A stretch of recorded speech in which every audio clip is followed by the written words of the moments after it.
Dudes and dudettes, my green screen's still totally working. I got another game to show you. So I was having a little chat in chat pre-game that or in the break that I want to come back to in a little bit about different compositions. As we saw in that circumstance, Hyun got crushed pretty badly in that fight, but there's questions like, what about infestors? What about, I don't know, various other things. So we'll explore some of the answers to those as we go through some of these next games. Some of that unit tester at the start, again, very useful when we can look at a game and make a statement about the status of a person's economy and think, well, what if that was tweaked with different values? So by that, let's hop into this game and let's see this cool style from Stardust in action in a different scenario. So to answer this answer a different question, what options are available to us if we do this style? We can pretty easily actually begin doing some aggression. Whirlwind, another map where we can do something a little bit more calm, go for something like a fast expand without really scouting, so there it is. I will say, I much prefer the supplies up there. It makes me so much happier for replays. But there he is, 16 supply, and then a 17 forge, and then a 17 pylon. Oh, he goes for 18 pylon. Oh well. I honestly think it should be a 17. And I make no debate about it. This is a little brave going for the gateway on 18, but that's fine. No one ever got anywhere without being brave. There it is. No scout in the slightest. So because that cannon came up first, these geysers aren't ridiculously early. Most of the Protoss' dilemma in PvZ is actually trying to get enough gas to both get the Phoenix and the Colossus and the Observers and the Sentries and the upgrades and all that other stuff. Not for this style. God, I love that I can just pop up here. Hey, what's up? Okay, sorry. Hey, what's going on, guys? I'm going to wear a green shirt one of these days. This is so awesome. Alright, Chrono Boosts. All being spent consistently on just probes. We spend almost all our chrono boosts actually on probes in the start of the game. Even though we get this +1 attack very early, we don't really spend too much chrono boost upon it. So I'm actually going to go to the Stardust cam, which amazingly now returns it back to the normal look. Cool. Oh, that's so much easier to process information for me. And once again, we see a robo facility not stupid early, not at 5 minutes when, you know, the immediate second that the cybernetics core was done. But our first zealot does do a little bit of move outing, which allows our first probe to get a little bit bold. But back home, it's all defense. 1 sentry, 2 sentry. Look at all that chrono boost going down on those probes. In fact, I'm going to open up the... Can I not open up unit count? Oh my god, these overlays only exist in this? Oh, damn you! Damn you, Game Heart. Making my observer life difficult. Yeah, 2 sentries, 44 probes, and it's around that 40. At this moment, you'll note we hit 16 here. 16 here, 3 in each geyser. 16 is like the money number. And hey, what do you know? There's a Twilight Council going down right there. There's 3 more gates. And soon enough, a forge goes down. This is a forge, even though you can't see it because I don't get that. See, look. It's a forge. Totally told you.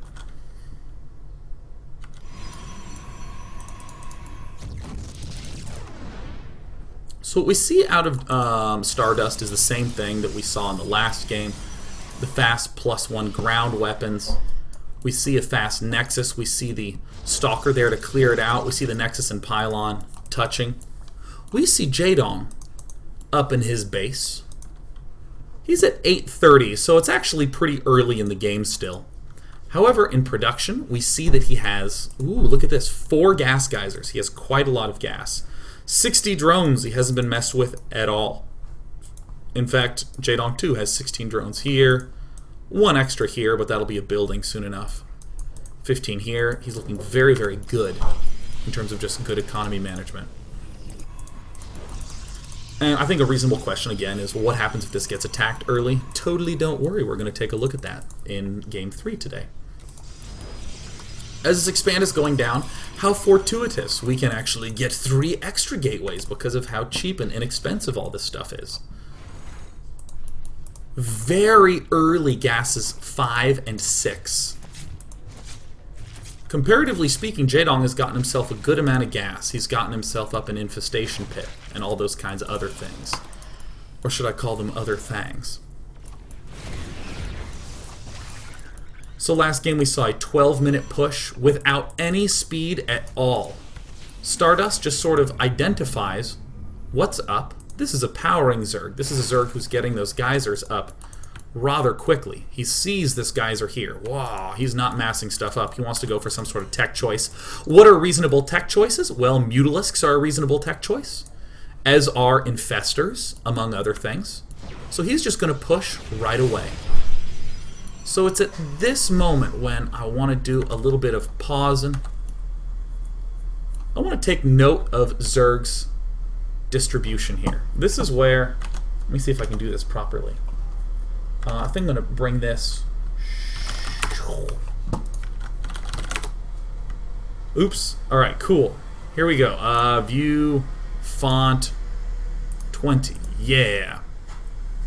What I want to do right now is I want to write down Zerg resources. In fact, I want that font to be so huge it doesn't make any sense. Yeah. Zerg resources.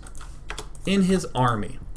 We Protoss, we don't have that much in our army. This 600 gas, that could be higher, right? Let's go ahead and add this in. This is another 150 gas. This is another 200 gas. This is another 200 gas. So what was this thing at? It was 525 plus another 175. So let's go ahead and pump that up and pump it up another little extra bit. What did I do? Again, I just added the gas from this to that to this. Let's add that in too, just for argument's sake. So what would that make that? 225? And I'm just going to wing this hard because I don't want to do a ton of math.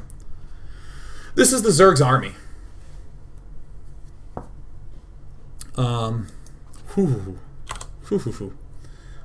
my god, 525 plus 175. Look, just don't worry. Look, I majored in math. We dealt with letters, not numbers. This number right here, this is the number we're going to come back to later. But it's important that we realize this number in our minds, because if we can acknowledge that number, we can get a sense of what it is humanly possible for the Zerg player to have. Because these swarm hosts, Mutalisks, Infestors, all of them would be at a moment of transition. And despite the fact that we have a seemingly small army, and despite the fact that Zerg is getting this stuff that we don't even have detection for, we can easily roam over it. Why did we do this attack so early? Because we saw a Zerg getting a whole lot of geysers very, very, very quickly. So we were able to perform this very nice little timing attack with relative ease. No gas here. 2-1 upgrades, as we can see up here. And we are very much so in an advantageous position. The rest of this game is kind of kooky. Inevitably, Stardust winds up winning. But I want to come back to a question that was asked in chat. Is he still here, Mr. Embers? Embers here? Is Embers up in this bad boy? Uh-oh. Did I just crash? Yeah, what up, Embers? Embers asked a very reasonable question. Oh my god, I don't want to... There's a player named Akalon who is in there, and I almost banned him. I did not mean to ban. I assure you. All right, cool. We have this number that's totally, it's legitly floating here. Wait, no, I gotta get my head out of the way. So Embers asked a very reasonable question. Well, dude, if he's going for this zealot sentry composition, what about infestors? Wouldn't that destroy this? Well, let's go ahead and take a look. This is one of the HOTS unit tester. This is one of the wonderful benefits of these things, is that we can go and we can test these using this number of resources. Oops, excuse me, using this number of resources It's number of resources. I can't get the pointing right. I'll never get it right. Using these resources is a nice... Oh, wait. Remove... I just pop into the game. We can use this as a benchmark for us. So I'll just make some statements. For every 1 infestor that we build, because it's 150 gas, that's 6 fewer roaches that we can build. So for instance, if I come here to Zerg and I 1, 2, 3, 4, we just get 4 roaches up in here. 1250. So actually, how many roaches? I think I did something wrong here. There is no way Jaedong's army could have been that big. What am I messing up? What am I screwing up? What did I do wrong? Oh, pathogen glands. How much is pathogen glands? Should be... Pathogen glands is... How much is... So I left out... It was 150, 150. Groove spikes. I did take out... This is a problem with trying to do math on the air. I know there's another thing that I'm forgetting, so I'm going to delete a few of these roaches. I'm thinking about just the gas. Because would have had Zergling speed right now.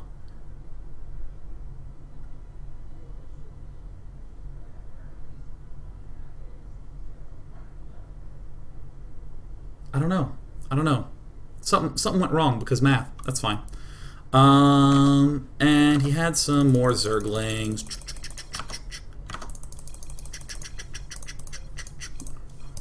Alright, cool. And Zerg upgrades, he's going to have speed. He's going to have just that upgrade. He's going to have that upgrade. That was done. Timing-wise, I don't actually know if he can have these infestors out. He should. These infestors will have only just come out. That is true. So, let's give him pathogen glands, man. What else do we want to do here? This test is taking far, far, far too long.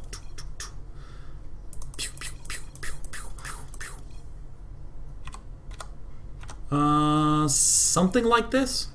This is getting botched a little bit. 1, 2, 1. Am I forgetting anything here? Going as fast as I can. Okay. Alright. Can Day 9 control 2 armies at once? Absolutely not in a million years. So you'll have a fungal for each. You'll have 1 fungal for each of these and no more. And that's about it. So I'm just going to do the easy solution. Oh, I forgot charge. Protoss. I knew I was forgetting something. Charge. Okay. Alright. So we can do this sort of thing. And that should be more or less all the force fields. Oops. Or excuse me, all the... Oh! When I box and hit 1A, I can select both players' units, so it's getting screwed up. Oh. Alright, look. This is... Alright, I was wondering what was going wrong with the micro, but thank God I can reset. Okay, I'm going to try to do this. Now, I have to select very carefully, because if I want to box and move back, I can actually select everything. The Protoss was winning that battle really badly, and the Protoss shouldn't be crushing the battle that badly. So, but here's the issue that will wind up happening, is that this engagement happens.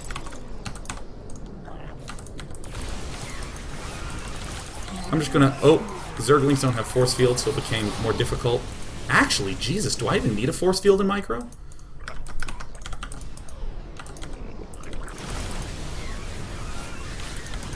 I did one extra,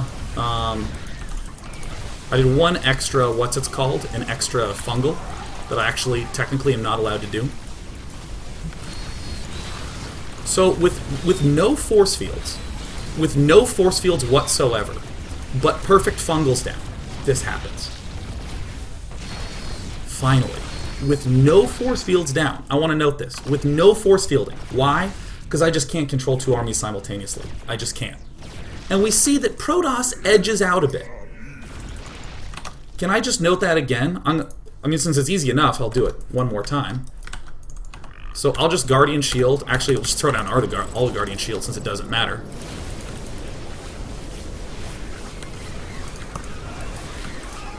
So I threw down, I did my best to throw down what I think are reasonable looking fungal growths with no force fields. Now, let me tell you something that is true. One might say, okay, well, Protoss didn't dominate in that, but now I want you to think about the reinforcements. Zerg has two options. Either A, build nothing but lings and build infestors, because he can't do both. Remember, Zerg now has 0/0 resources. Or he can build only roaches. Those are the two options that Zerg has to weigh. And so while it is true that if you get a ton of infestors, you're going to have a hard time going with this zealot archon immortal force. However, we were able to look at this number right here and we were able to state, oh, well, okay, if that's how much we have, then we can open this unit tester and we can give Zerg exactly this much that we see up here, and we can test a comparable force as Protoss. Looks like I gave myself one too many zealot, but that's fine. So that long, elaborate process did the following. What about infestors? Well, at this timing, he won't quite have enough stuff anyways. And the only stuff he can replenish with is bad against our composition. Haha! I would like to have that be an example for how much work it is to do one daily, because I make a lot of statements like that throughout the daily. And I spend a lot of time in editors like this, spend a lot of time just watching replays being like, is that true? Simple question cannot get through. And alright, okay. Okay, I have another sentence I can say in the daily. Worthily. Haha. But, you know, Embers asked exactly the sort of question you should ask. It worked in that composition. What about versus this other composition? And again, always make sure that you have your notepad just as the reality check, because as we saw, actually don't save that. I want to keep that open. As we did see, it wasn't just like, oh, easy cakewalk. It was kind of close. It deserves that sort of deference. You know, like, gosh, it seems really close. I don't know. Let's test. So, sort of extending on the sort of statement that we were hearing from friend Embers, we also saw a whole lot of other people in chat saying things like, what about Mutalisks? What if that happens? Guys, this is so cool. Just for the moment, just mods, sloths and mods in outer space. Oh, yes. Alright. We might ask ourselves the question, what if our opponent goes for fast mutas? Stardust style is honestly pretty damn simple, right? I mean, we expand, we get up ourselves a fast +1, and then we get ourselves a fast +2, +1. Bam! And there it is, the expand going down. Now he is going Nexus first. And I'll just tell you this, if you go get the DreamHack replay pack, he goes Forge first many, many, many times. Go watch those. Just Google DreamHack Summer 2013 replay pack. Go to day9.tv. After the show, I'll be putting a link there in this show's notes. So let's come back in. Coming back to the game. Jaedong does something really greedy. Hatch with a pool following it. Nice adjustment. Stardust, with no scout, went for cannon first, and then followed it up with 2 gas geysers, making probes the whole time, and in fact chrono boosting pretty aggressively the whole time. On probes.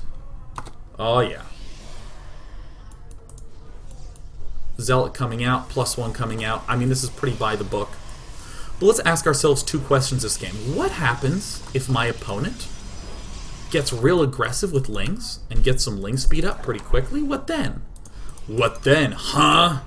Day 9. This happened at 6 minutes. These happened shortly thereafter.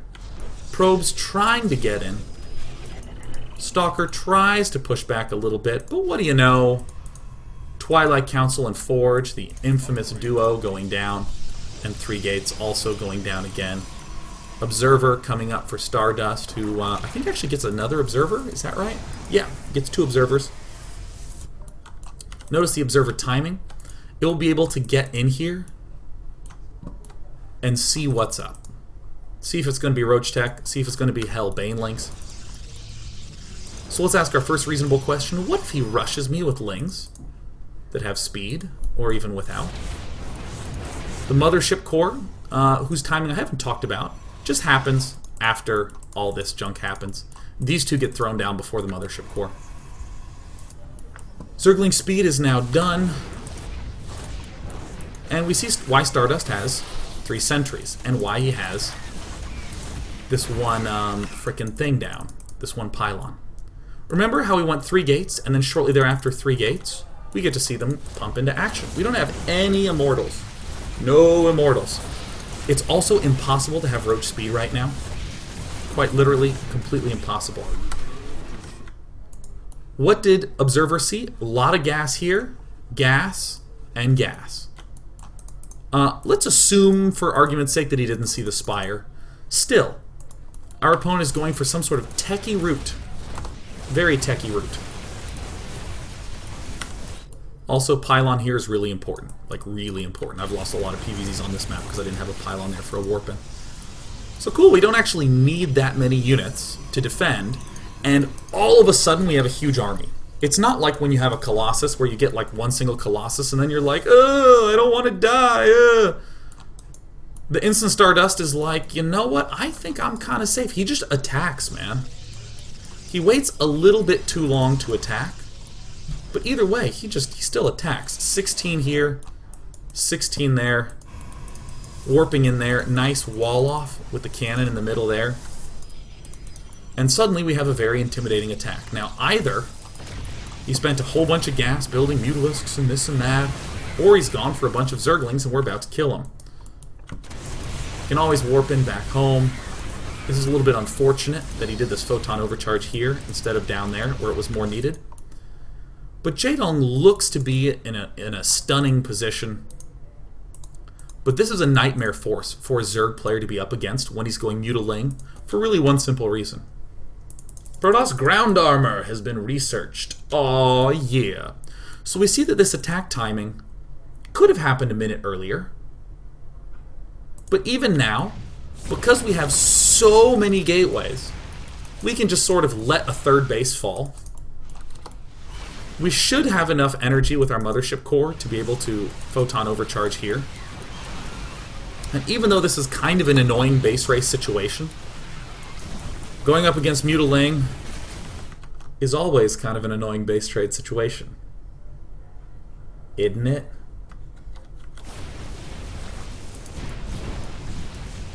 So fortunately we have these zealots to be able to warp in, even though Jaedong is applying pretty amazing pressure. This composition is just so strong. The sentries make this very difficult for the Mutas to kill. Sentries with +1 armor. Very tough for Mutalisks to kill off.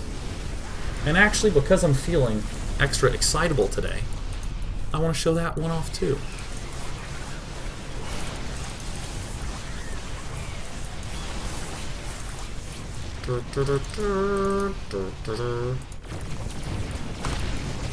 This game has a really cool finish that I want to show you. So he busts through, and here's all the probes for Stardust hiding, and he finds Jaedong last building, and then he kills it. So, I mean, we've seen some pretty simple things. Game 1, Part 1, we saw this opening happen. And what do we see Stardust do? Waited for a while, because he saw his opponent kind of going Roach Hydra, and just kind of kept building up and got speed. Could have easily gone for 3-3, excuse me, 3-2. But just pushed with a lot of speed zealots. The biggest one were the speed zealots. Good in number of sentries, 10, and 4 immortals. That was it. Crushed right in there at around 12.5. No, excuse me, it was around 14 minutes.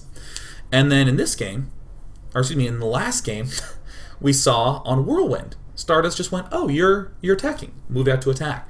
In this game, we saw him going, oh, you're attacking. And even though you attack me, I'm going to move out to attack. Really reliable, strong, cool mix because we're going for cheap units, zealots and sentries, with insane upgrades. And on top of that, we are already... we already have the... Oh yeah, we're going cheap units, zealots and sentries with upgrades. So right as we're able to defend, we can actually just go attack like really easily. So what I want to do is I want to go to this arcade, and I'm going to show you something cool. Hoth unit tester. And we're going to load it on up. We've been asking ourselves questions, and we've been using this unit tester to answer them. Not really as part of some plan, but just because why the hell not, man? Why wouldn't we do that? I want to show sentries versus mutalisks. 1, 2, 3, 4, 5, 6, 7, 8. Let's do Zerg. 1, 2, 3, 4, 5, 6, 7, 8. So, even in gas, uneven in terms of mineral, who wins? I'm curious who people think will win. With no target firing. Let's get another Guardian Shield in there. Sentries, oh, oh, sentries, oh, oh. And what about if we target fire? Actually, I'm going to have to go to a field.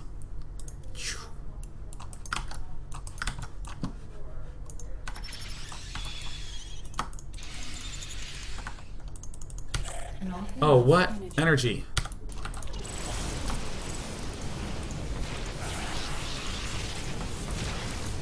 So with target fire, tickle cannons, do they win? Both people target firing. It's gonna be close. Oops. I gotta keep throwing this thing up. Still pretty close. Let's go back to this arena. Now, what happens if Protoss just get +1 ground armor? I think you'll be surprised to see how much it changes.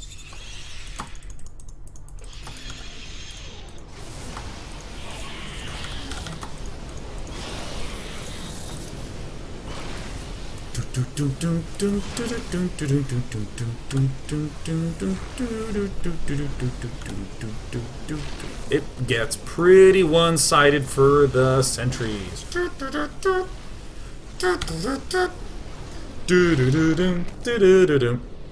Ground armor is overpowered versus mutalisks. Very easy to look at that and just be like, oh, this is totally going to win. In fact, you know what? I'm not even going to target fire. I'm going to do this.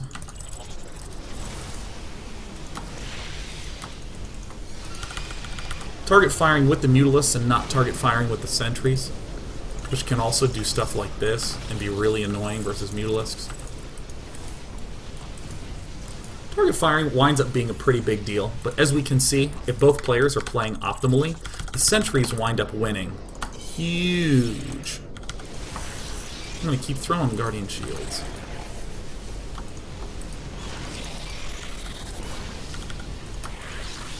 Yeah, I'm having fun.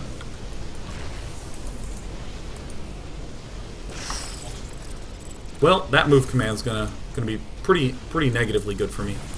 No, no. Oh, I gotta remember that I'm actually controlling both people when I'm moving around. Whatever. All right. So, what we've learned is that +1 does a pretty significant shift. +1 armor versus mutalisks. And the reason is obvious because it hits 3 times. Oh, Brit and Poe asked to show 200 sentries versus 202 mutalisks. Sentries win, like, really badly. Why not? You know what? Why not? If you want to go on to part 3 and you're in the archives, just do that. Let's see here. The sentries should, like, dominate that. This is so stupid. Why am I doing this? Alright, Protoss.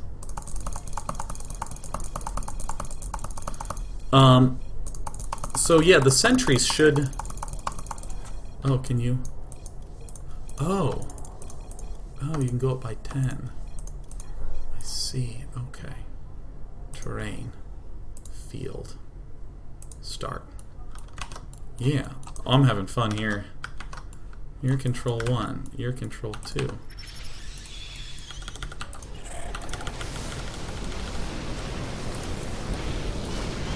Now, my understanding of this game is that the sentries just smoke this no contest. I'm going to keep throwing Guardian Shields down.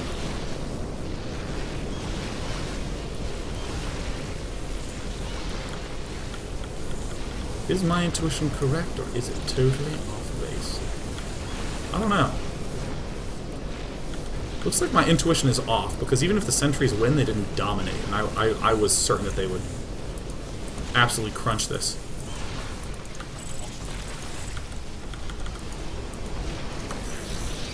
Go sentries, get the unfair advantage.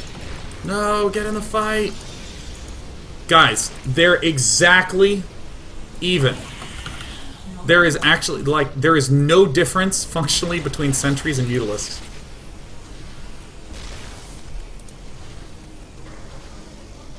Oh, that's right. Mutalisks regenerate stupidly fast. That's right. Thank you. Jolte, thank you for noting that. Well, sentries dominated, as you can see. You know, I mean, let's see here. Sentries can't hallucinate sentries. I actually didn't know that. I had no idea. I don't know what I'm doing anymore. Let's review to make sure this is all relevant. Wow, this part went on long on accident. Ooh. It's okay. It's okay. No one's ever complained about there being a long daily. In other words, we've been looking at, we've been doing a lot of this, make a statement in this unit tester, or make a statement in the game and come back to unit tester and check it out, and vice versa. A lot coming down to this Stardust style. So we asked this question about infestors. We got the chance to check it. And we were kind of surprised to see that the Protoss is winning that even without doing good force fields, because I have no way to simultaneously throw force fields and fungal growth down. And then we Not enough. yeah, Colossus coming out from behind my head. And then we asked, again, a reasonable question. What about if Mutalisks come in to attack? Well, we saw that we could easily, or we had the tools to get up the right defense, even though it wasn't so easy. But we can clearly see how we could maybe adjust our control and our positioning to be in good shape. And then we said, well, what if the Mutalisks go head-on with our Sentry force? And we see that Sentries actually beat Mutalisks when they have +1 armor. So what we're going to do is we're going to look at Stardust in some extreme situations and see how he's using this style when things really go to hell in Part 3. So stay tuned.